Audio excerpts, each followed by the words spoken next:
দেখো আমার ভাইপো আমাকে জোর করে জমিতে নিয়ে গেছে। আবার ওর মা বলছে একটা বড় ঝুড়ি নিয়ে যাও, যতগুলো বিনস পাবে তুলে আনবে। আমি আলেবিলে হাঁটতে পারি কি না তার নেই ঠিকানা, আর আমাকে বলছে নিয়ে আসবে।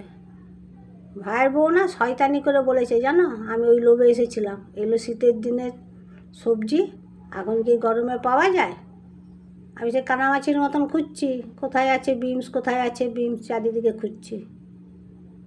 বিমস তো ঘোড়ার ডিম পেয়েছি, কিচ্ছুই দেখতে পাচ্ছি না। সেই ছোটোখাটো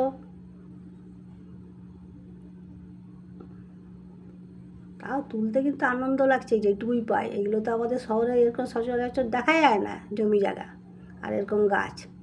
আনন্দ মনে মনে পাচ্ছি, ভাইয়ের বউয়ের উপরে রাগ করলে হবে কি, ভালোই লাগছে।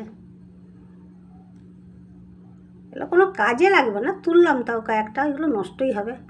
আর এই গাছগুলো আমি তো ধনে পাতা বলে খুব খুশি। আমার ভাই বলছে না পিসুগুলো, এগুলো ধনে পাতার গাছ নয় গো, এগুলো গাজর গাছ। আমি তাই নাকি রে বাবা? বলছে হ্যাঁ। আর তাও যদি একটা দুটো গাজর পেতাম, তাও নাহলে চিবাতে চিবাতে বাড়ি যেতাম। গাজরও নেই, কারণ অফ সিজন তো, গাজর নেই। এইখানে একটা ছোটোখাটো গাজর দেখতে পাচ্ছি, দেখি দাঁড়াও তো এটাকে তুলে নিই। তুলতে গিয়ে আবার একটুখানি ভেঙেও গেল, কত ছোট গাজর, এখন তো আর নেই।